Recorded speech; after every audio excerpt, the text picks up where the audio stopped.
मैं ज्योति पारिक और आपका हमारे महाविद्यालय श्रीमती मोहरी देवी तापड़िया कन्या महाविद्यालय के इस यूट्यूब चैनल पर एक बार फिर से स्वागत है।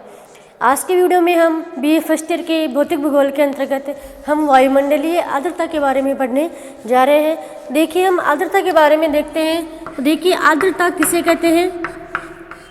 आर्द्रता हम किसे कहते हैं? तो देखिए, वायुमंडल में उपस्थित जो जलवाष्प की मात्रा होती है, वायुमंडल में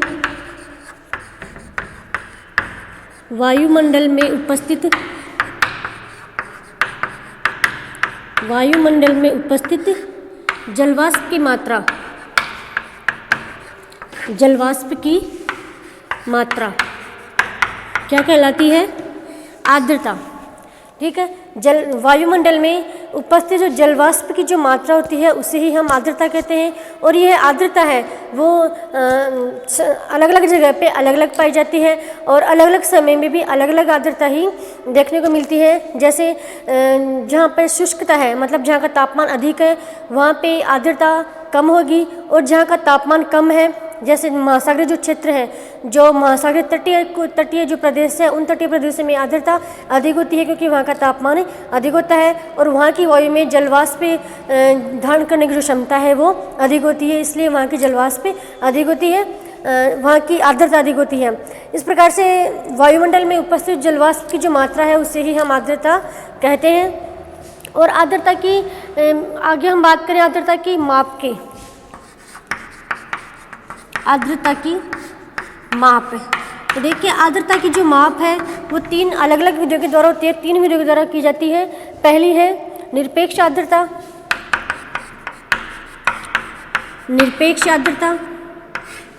दूसरी है विशिष्ट आर्द्रता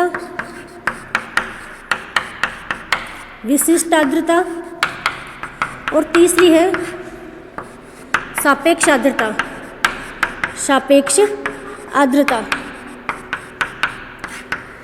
तो देखिए, आर्द्रता की जो माप है तीन विधियों के द्वारा की जाती है। पहली है निरपेक्ष आर्द्रता, दूसरी विशिष्ट आर्द्रता और तीसरी है सापेक्ष आर्द्रता।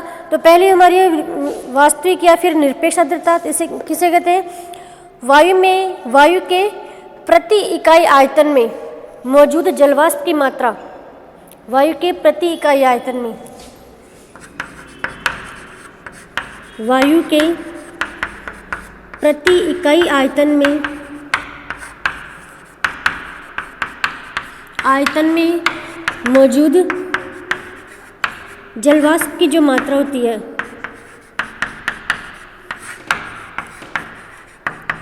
मौजूद जलवाष्प की मात्रा, मतलब वायु के प्रति इकाई आयतन में मौजूद जलवाष्प की जो मात्रा होती है और जो ग्राम प्रति घन मीटर में व्यक्त की जाती है उसे हम क्या कहते हैं?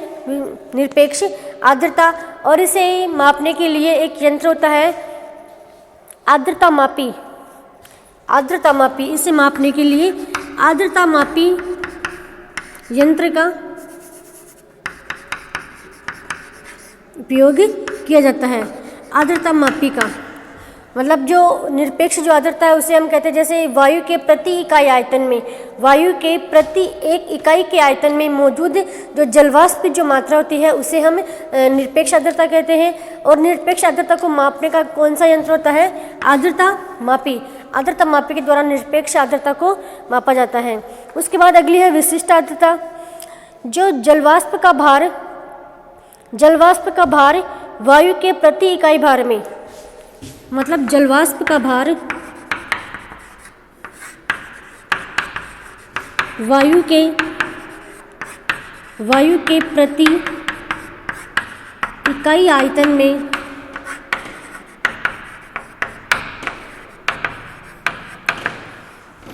जलवाष्प का भार वायु के प्रति इकाई आयतन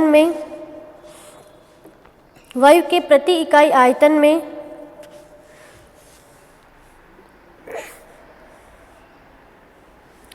बताया जाता है, उसे हम कहते हैं विशिष्ट आर्द्रता। ठीक है, और तीसरी है अपनी सापेक्ष आर्द्रता। देखिए, इसमें क्या होता है कि किसी भी आयतन पर वायु में विद्यमान जलवाष्प को उसी तापमान पर, किसी भी तापमान पर वायु में विद्यमान किसी भी तापमान पर वायु में विद्यमान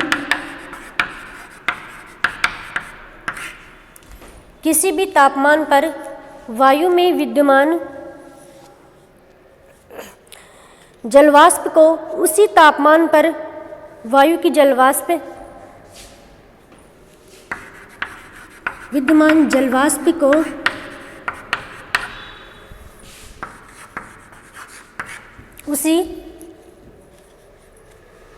उसी तापमान पर वायु की जलवाष्प उसी तापमान पर वायु की जलवाष्प उसी तापमान पर वायु की जलवाष्प धारण क्षमता के अनुपात को धारण क्षमता के अनुपात को क्या कहते हैं? सापेक्ष आर्द्रता। मतलब किसी भी तापमान पर, मतलब कोई भी तापमान हो, तापमान कम हो या फिर अधिक हो, किसी भी तापमान पर वायु में विद्यमान जलवाष्प, किसी भी तापमान पर वायु में उपस्थित जो भी जलवाष्प है, उस जलवाष्प को उसी तापमान पर, जो तापमान है उसी तापमान पर वायु की जलवाष्प धारण करने की जो क्षमता होती है उसे हम कहते हैं सापेक्ष आर्द्रता। ठीक है, तो इस प्रकार से 3 विधियों के द्वारा आर्द्रता का माप किया जाता है। फिर आगे हम देखते हैं तो सापेक्ष आर्द्रता जितनी अधिक होगी मौसम में उतनी ही नमी होगी। मतलब मौसम की नमी का सापेक्ष आर्द्रता के ऊपर प्रभाव पड़ता है। जितनी अधिक सापेक्ष आर्द्रता मौसम में वातावरण में होगी उतनी ही नमी वातावरण में होगी। तो इसका मतलब है जो सापेक्ष जो आर्द्रता है वो पूरी तरह से मौसम पर प्रभावित होती है। और सबसे अधिक सापेक्ष आर्द्रता जो विषुवत-रेखीय के जो क्षेत्र है उन विषुवत-रेखीय के जो क्षेत्रों में सबसे अधिक सापेक्ष आर्द्रता देखने को मिलती है। मतलब सापेक्ष आर्द्रता जहाँ पे अधिक होगी वहाँ पर ही नमी अधिक होगी। और सबसे अधिक जो नमी होती है वो कहाँ पे होती है? विषुवत-रेखीय जो प्रदेश है वहाँ पे वर्ष भर वर्षा होती है। वर्ष भर वर्षा और तापमान अधिक होने के कारण वहाँ पे नमी अधिक होती है। और नमी अधिक होने के कारण से ही उस क्षेत्र में सापेक्ष आर्द्रता भी अधिक होती है। ठीक है, तो ये है अपनी आर्द्रता के बारे में। उसके बाद हम देखते हैं वाष्पन।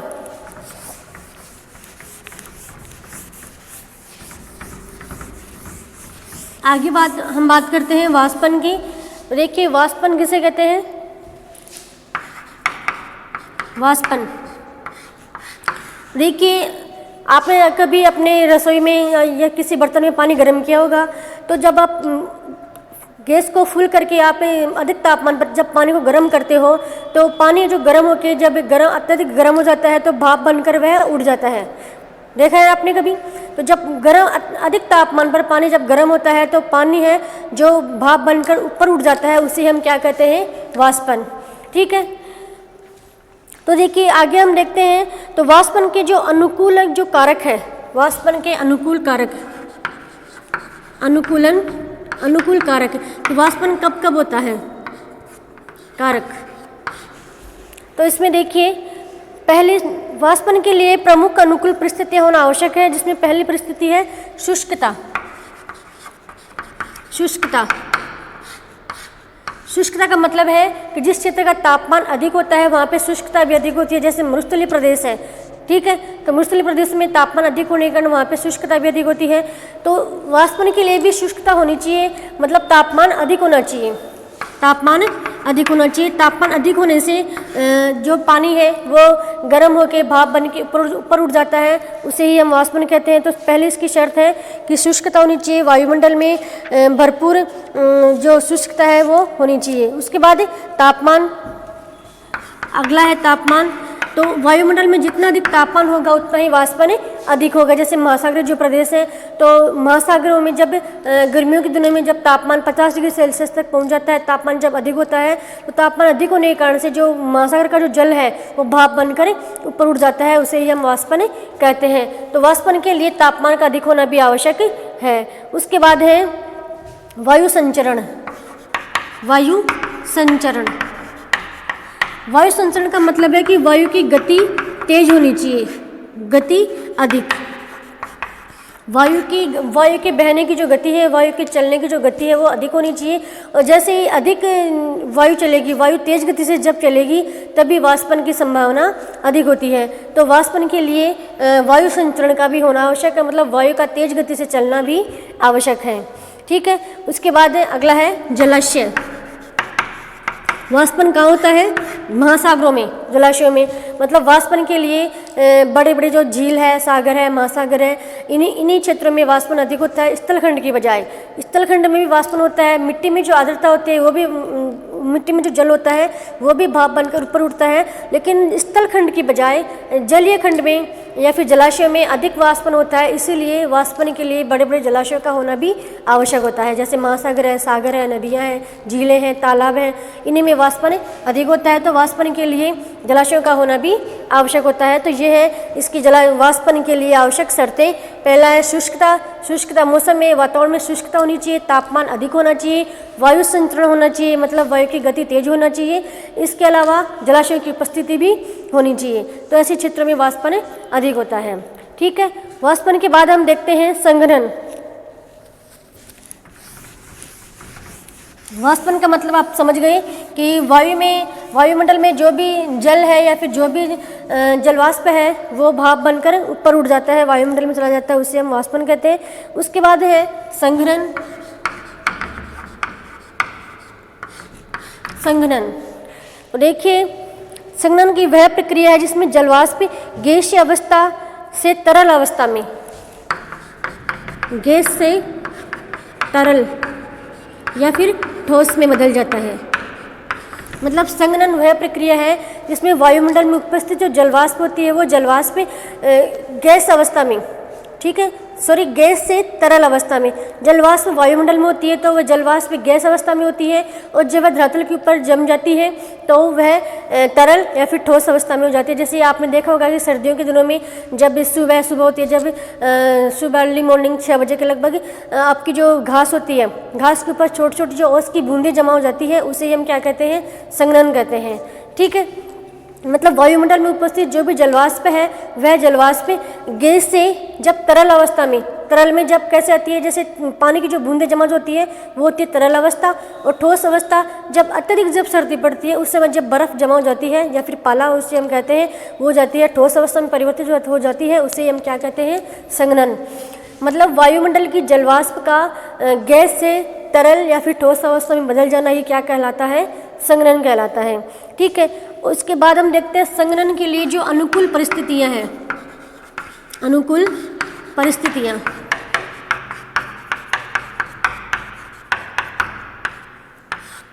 संघनन के लिए जो अनुकूल जो परिस्थितियां हैं वो क्या क्या होनी चाहिए? वायु में आर्द्रता होनी चाहिए। पहली शर्त है कि वायु में आर्द्रता, वायु में आर्द्रता होनी चाहिए। जब वायु में आर्द्रता होगी तभी संघनन की प्रक्रिया होगी, मतलब शुष्क वायु में संघनन की प्रक्रिया नहीं हो सकती है। उसके बाद ऊष्मा की मात्रा का घटना, ऊष्मा की मात्रा का घटना, मतलब ठंडी वायु में ही, गर्म वायु में संघनन की प्रक्रिया नहीं होगी। मतलब जब उसमें या फिर तापमान की जो तापमान जब कम होगा या फिर ताप कम होगा तभी संघनन की प्रक्रिया हो सकती है। तो इसके लिए अगली शर्त है कि ऊष्मा की मात्रा का घटना। इसके बाद तीसरी शर्त है वायु का आयतन बढ़ना। वायु का आयतन बढ़ना। तीसरी शर्त है वायु का जब आयतन बढ़ेगा तभी संघनन की प्रक्रिया होगी। तो देखिए, पहला है कि ऊष्मा की मात्रा का बढ़ना, मतलब ऊष्मा या फिर तापमान, तो तापमान बढ़ना, और तापमान और जो वायुदाब है उसमें तो विपरीत संबंध है।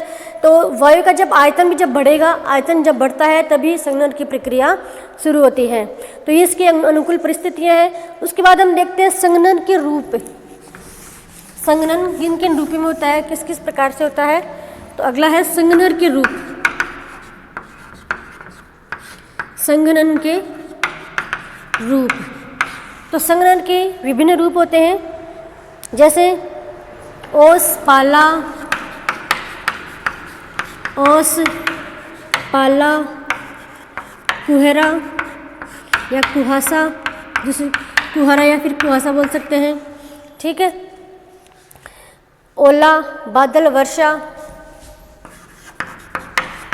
ओला, बादल, वर्षा, ये सभी संज्ञा के रूप होते हैं। कौन कौन से होते हैं? ओस, पाला, कुहरा। ठीक है, ओला, बादल और वर्षा।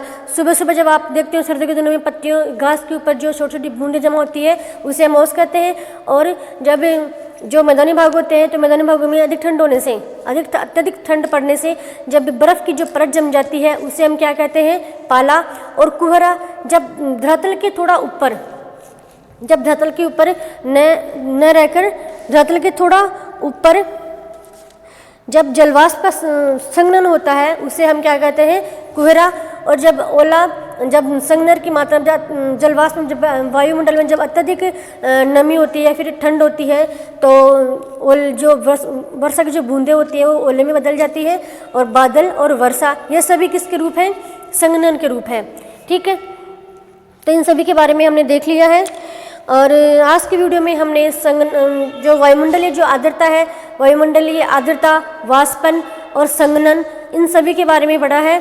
और कल की वीडियो में हम बादल और वर्षा के बारे में पढ़ेंगे। तब तक के लिए धन्यवाद।